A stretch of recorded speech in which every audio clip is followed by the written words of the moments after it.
কিছু কিছু লুচ্চা বন্ধু আছে বলে, এই দেখ ওই যে দেখ দেখ দেখ দেখ।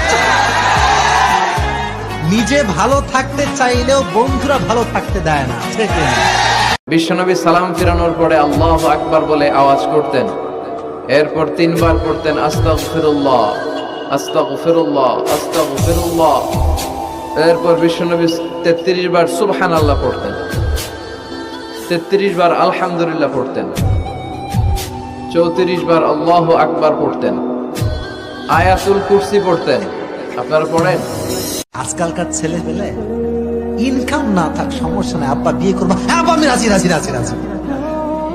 ওর ইনকাম আছে কিনা ডাজন্ট ম্যাটার, বিয়ের জন্য প্রথম শর্ত ইনকাম লাগবে, নিজের পায়ে কিছুটা হলেও দাঁড়াতে হবে।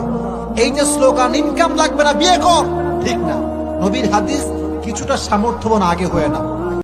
যুবকদের জীবনে যদি আসতে হয় খাদিজার মতো আসবেন। কেন আসবেন?